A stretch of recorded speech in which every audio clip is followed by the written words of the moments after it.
Good evening and welcome to Mello TV. I'm your host, Nicole Hayles. The Mello TV poll conducted by Bill Johnson was the first to predict the JLP's landslide victory in the last general election, spot on in 2020, with the Prime Minister's favorability rating at 76% and approval at 81%. Tonight, we will look at the numbers and what they're saying after 2 years of the JLP-led government and how it has affected Prime Minister Andrew Holness as the leader of the country. Joining the discussion is our renowned and credible pollster, Bill Johnson. Also joining us tonight to analyze the findings is Deputy Mayor of Montego Bay, Councillor Richard Vernon. In the second half of the program, we will also be joined by political analyst and commentator Paul Bourne. Gentlemen, good evening and thanks for joining us. Good evening. Good evening. Bill, let's get straight into the numbers. The viewers want to know how are the numbers showing in regards to the rating of the government. Okay, well, we asked people to rate the job the government is doing as either very good, good, poor, or very poor, or neither good nor poor.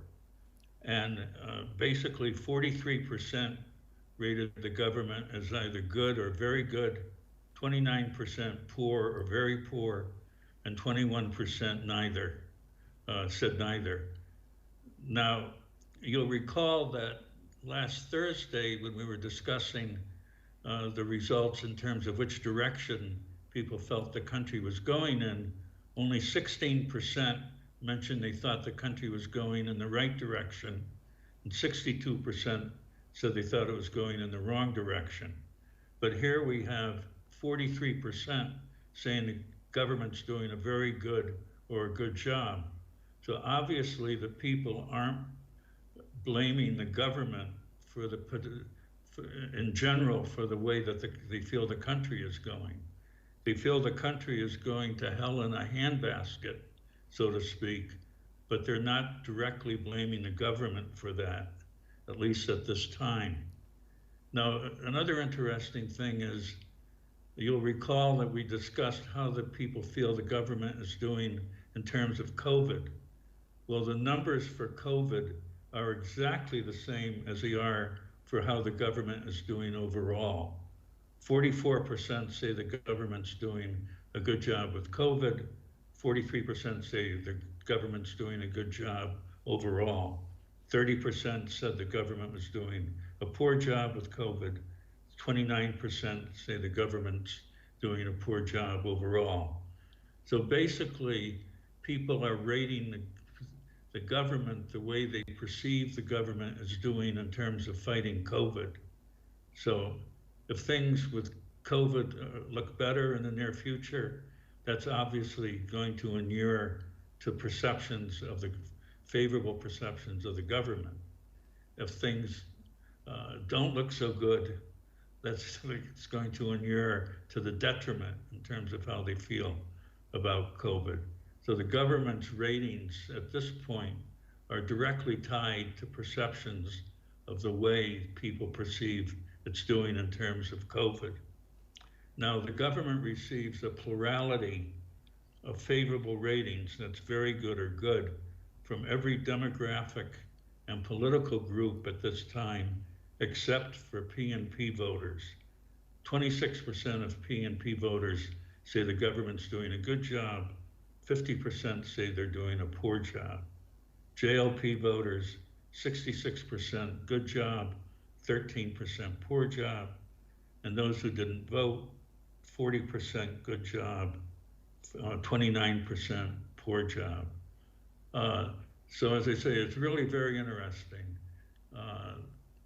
Only 16% feel the country's going in the right direction, yet 43% give the government positive ratings for the job it's doing. Councillor Vernon, you just heard the numbers that Bill gave us a while ago. Given the times that we're currently experiencing, what do you have to say about the performance of the government based on what you just heard? Well, let me say good evening again, everybody. Good evening, Jamaica. Well, The numbers are very much interesting, of course. Given the times that we're in, I'm not surprised because we have to consider the people's situatedness, meaning that oftentimes when they give an opinion or speak to the reality of what they're experiencing, it is about how they are positioned in society at the time, positioned in terms of their financial standing, and therefore they will react or give that a particular opinion at the time as to how they're feeling. Jamaica is that type of country that is driven by how you feel at a given point in time. So when you get a point in time data or statistics rather of a sample, then you will get that feeling, what they're feeling at the time when they're feeling it. But if the pandemic goes away shortly and things start to get back to a level of normalcy, I really believe that the figures will change, and they will change, going in a positive direction, because they will believe at the time that the government is indeed working for them and that things are getting better. But we also have to be considerate. Well, not considerate, but consider the fact that we are operating and we're living in a global village. So things that affects us internationally also has a way of driving or opinion or feelings about things. For example, gas prices. We don't have much of a control over gas prices at the moment, but it affects us financially, and it affects an individual financially. So if they feel as if the government is doing a good job, they're good guys, or they're doing all the best that they can at the time, but boy, right now my pocket not feeling so good, I'm going to feel as if things are going in the wrong direction. As Shakespeare would say, all is well that ends well. Councillor Vernon, still with you. There's a large contingent of young politicians in the Jamaica Labour Party. What are your views on the perception that this percentage of young politicians have helped the government? And has it truly helped the government? And if so, how has it? Well, I am not really 100% certain as to what the statistic is in regards to the voter population in terms of its youthfulness or its aging, or if it is aging. But what I can tell you is that there's a significant percentage of the population that is a youthful population. Therefore, when you have members of a political party who are young and you have a population that is youthful, they like to see persons who look like them, they like to see persons who they can relate to, and therefore they will vote. Even though you have some persons who have faith in persons who seem wise, older, more experienced and all of that, it is always good to have persons who you can identify yourself with. And at that point in time, they will support or throw their support behind a system or an organization that is supporting what looks like them. As Deputy Mayor and Councillor, how are you assisting in ensuring that the JP-led government is effective in the development of this country?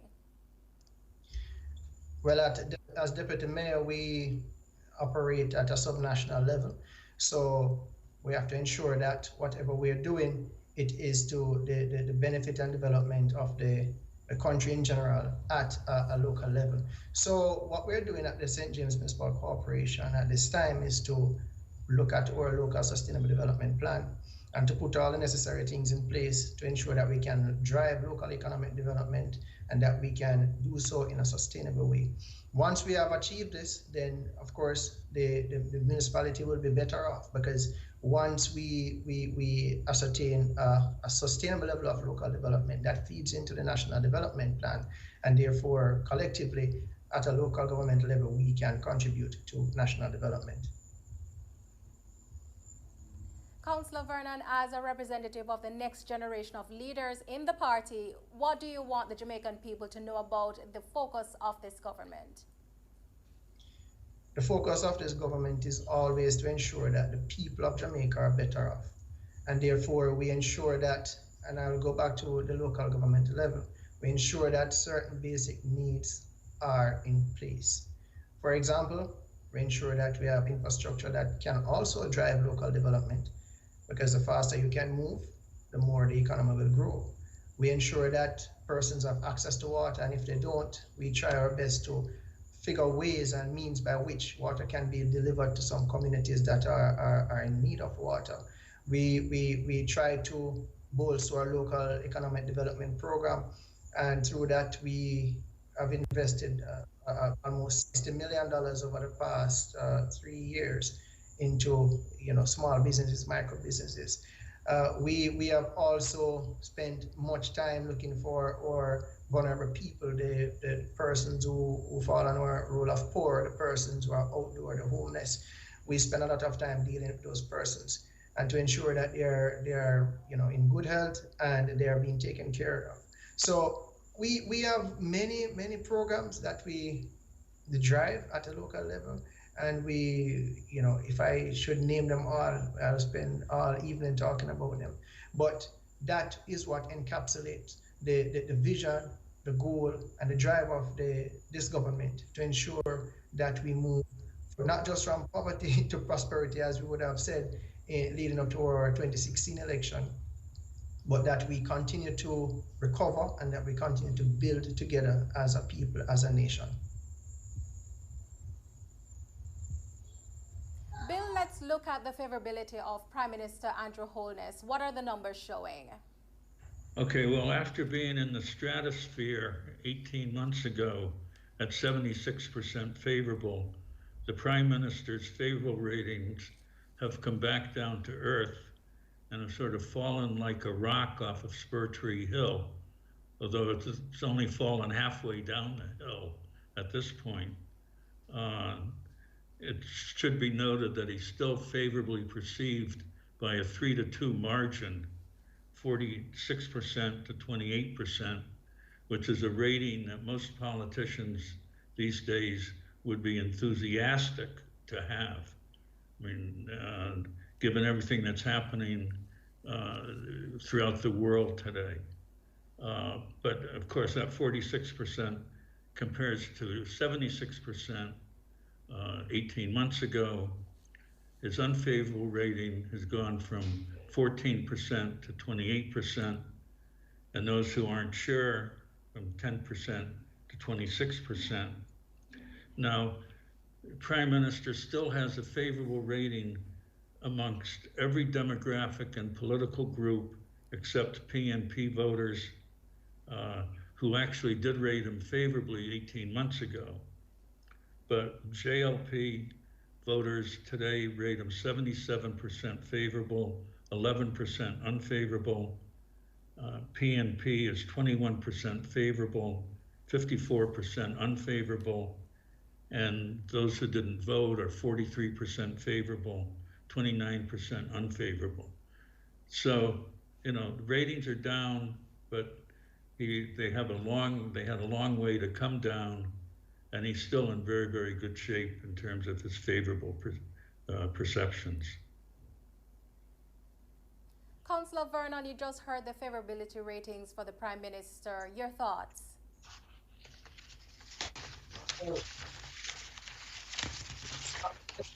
But it is still a very good look that at this point in time, going through what we are going through, unprecedented times, that the numbers are still showing a high favorable rating for the Prime Minister. We're talking about almost 50%, right? It is looking good. We need to navigate ourselves out of this pandemic. I think it has a lot to do with what is happening.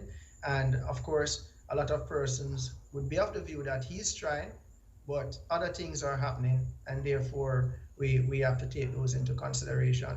So, and as I said before, when you take a sample at a particular point in time, that is what you're going to get.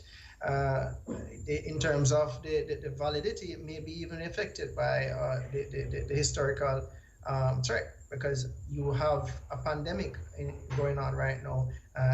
Crime is on the I wouldn't say rise, but it is at a high, and no level of crime is acceptable, but it is at a level that it is affecting persons. With the pandemic comes also other ills such as a decline in economic output and persons are stressed, yeah, social problems. So while the general feeling of the population is that things are not 100% right, the Prime Minister is still seen as the best person to be in charge at this time. Our team visited the streets and asked the public their thoughts on the favorability rating of the government. Here's what they had to say. I think it needs improvement. Their focus, I think it's a bit off. For example, they're working on making Portmore Parish. There are other important things that should be doing right now, rather than trying to develop a new parish.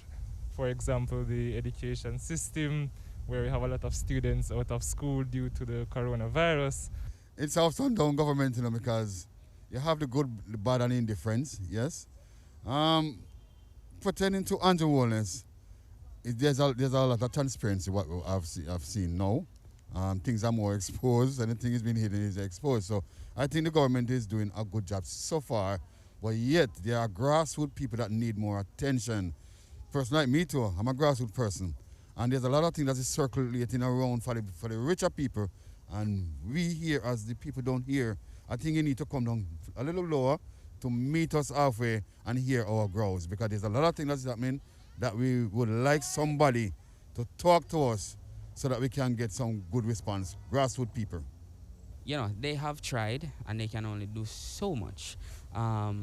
But with crime and violence rising, cost of living rising, corruption rising, because even yesterday I was listening to a newscast that, the FLA, there's been so much corruption in the past years, which does add to crime and violence.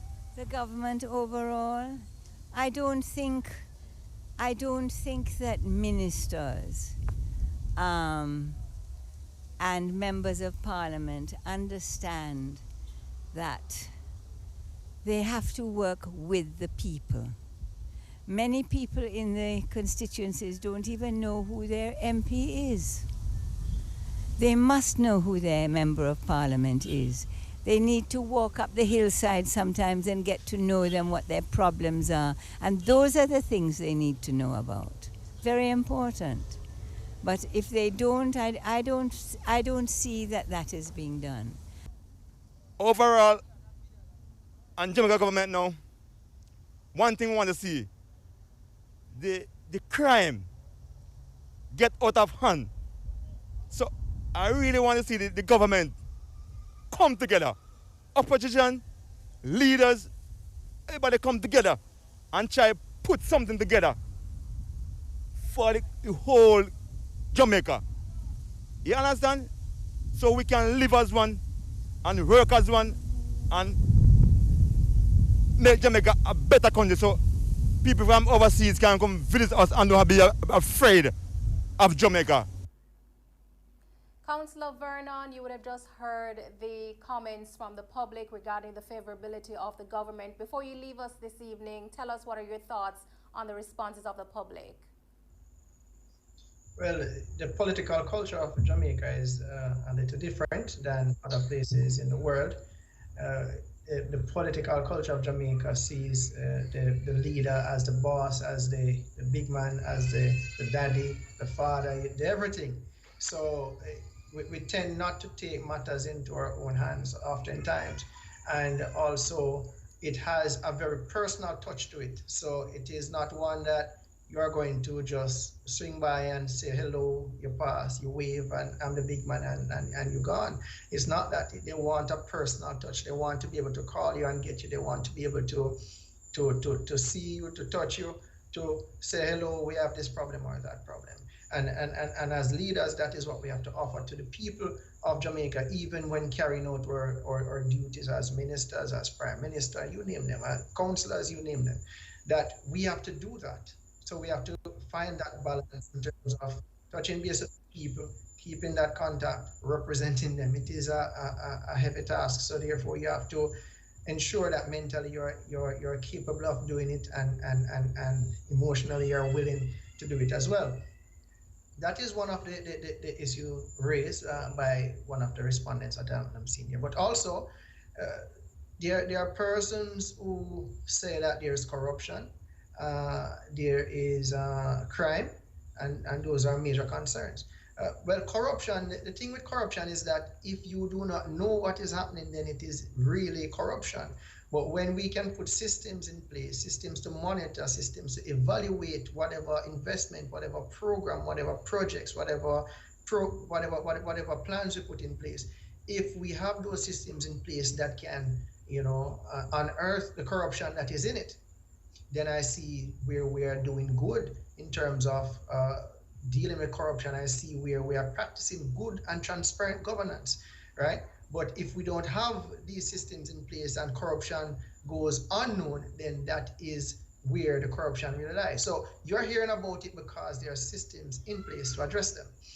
On the matter of crime, as I said, the political culture that we have has a lot to do with how our people perceive government, perceive leadership. And with that comes the lack of a certain level of responsibility. All those persons who are doing the killing, all those persons who are importing the guns, all those persons who are in gun trade, these persons, they have mothers, they have fathers, they have aunties, cousins, brothers. People know who they are. They are not aliens from a different planet. They are not persons coming out of the dark when it gets dark, coming out and doing all manner of evil. But they have persons who are they related to. So where is the responsibility of those persons who they are related to in helping us to deal with the matter that we are faced with, the matter of crime? Where are these people? Government can put systems in place, but the system will not be effective unless the people want it to be effective. In fact, if you try to be draconian in your policies, draconian in your enforcement, then they say that you're oppressing them, you're pushing back against the people. Look at the matter of vending. If we are to be draconian in managing the vending in Montego Bay, for example, then they say that we don't care for them, we don't love them, we want to see their business mash up. But at the same time, there's another set of stakeholders who are being affected by the practice of vending in certain places. Not that we won't provide a place for you to vend, because we believe in vending. We believe that there's a culture of vending, and therefore we have to preserve that culture because it is a productive culture. It generates revenue for persons who are operating micro businesses. So we want to facilitate it. It's a part of our local economy. So we're not against it, but we want to manage it. And it is the same with crime. It's not that we are for crime. It is in terms of, when I said it's the same thing with crime, I'm referring to the fact that we want to put certain things in place. I know that there's so much you would want to say, but we appreciate your participation in this evening's discussion. No problem. Thank you very much for having me. We've just heard from Deputy Mayor of Montego Bay, Richard Vernon. Our team also visited the streets and asked the public their thought on the favorability of Prime Minister Andrew Holness. Here's what they had to say. All right, so as Prime Minister of Jamaica, I think that he has tried. I think it would be a bit unfair to say or to be a bit judgmental about it. But given previous press conferences and media interviews, I would say I'm a bit worried. Worried in the sense that he has given up or dropped the mantle, especially considering COVID and all that. Essentially, what I gathered from a couple previous media outlets on his views and all of that is basically, okay, I'm just throwing in the towel and whatever happens just happens, so it's kind of a sticky situation on his half, mainly because of COVID, with the sliding dollar and all of that. US is up and cost of living is just increasing, so it's looking very dark for us as Jamaicans and the economy as well. But he has tried not so much hard enough. Yeah, that's just my opinion. Presently, as a person that is in the tourism here, I would give it half and half, yes. Yeah, we're doing some good thing for most people, but most of us still not getting enough of what is being imparted out there. So we still waiting on him to do at least open the country then, because most countries are open, so that for those who are in the tourism and in other private sector here working here can achieve more from what is happening around us now. Well, I think he's doing a pretty good job given the task that he has to perform and the current situation of the country. So that's basically it. I think there are certain things that need improvement, but they are working on it. Well, I think Andrew Holness is trying very hard. But there are so many things in the society which are uneven and unequal. Joining us now is political analyst and commentator Paul Bourne. Paul, you've been listening to the conversation and you've heard the numbers. What are those numbers expected? What are your views on the performance of the government? Oh, I'm using figures as is, but I want to contextualize something for Deputy Mayor. Let Deputy Mayor understand that corruption is not really a simple matter of an individual perception. Corruption is well calculated by Transparency International, and you can actually go and consult that in terms of seeing what is happening there. So let's look at some figures now. 46% favorability rating or approval rating by the Prime Minister, and that has decreased by almost 40% when he started compared to now, all right? So that's a 40% decline. So he's at 46%. So let's contextualize fully what is going on here, because we need to make comparison between some other places to see how the Prime Minister is doing. 1952, Harry Truman in the United States approval rating on ending office was 32%. 1960, Dwight Eisenhower, 59%. 1969, Lyndon Johnson, 49%. 2022, currently, Joe Biden, 41%. Barack Obama ending office was 57%. Ronald Reagan was 67%. Donald Trump was 34%. So let's contextualize some stuff. So what does it mean about the Prime Minister in terms of his favorability ratings? It is extremely high. Even though we are saying the figure is relatively low, but in comparison to other individuals internationally, or particularly the United States, his favorability rating is high. Now, a number of things have been mentioned, a number of things are creating problems for the government, and particularly Mr. Holness. All right, the matter relating to crime, the matter relating to inequality. But what I don't seem to understand is a number of persons do not seem to understand that killing people in Jamaica, if they are criminals, is not the solution. Because all we are doing, we are breeding more criminals. All right? There are some structural issues happening in the country. So unless somebody addresses those structural issues, we're going to always have problems. So in essence, we are saying Mr. Holness is doing very good in terms of his favorability ratings. But if things continue like that, Mr. Holness' favorability rating might even fall below that of Donald Trump, who has been in the lowest in the United States. Bill, let's look at the ratings for the Prime Minister. Break down the numbers for us.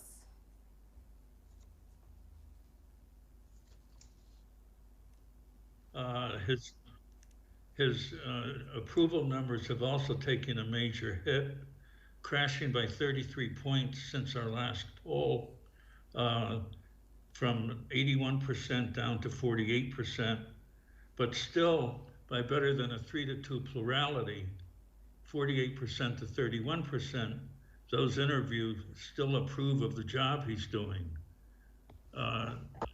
I'm referring to the Prime Minister as the Teflon leader at this point, as many of the negative things that are perceived to be happening in the country today just don't appear to be sticking to him.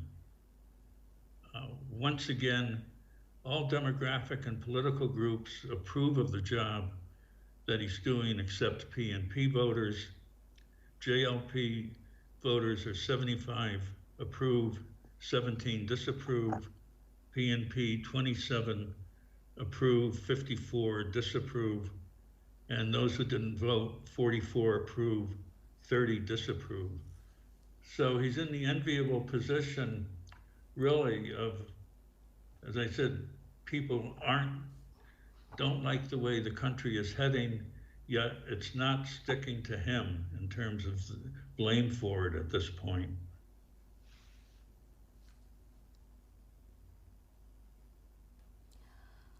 Paul, what are the factors that could have led to this vast decline in favorability for Prime Minister Holness?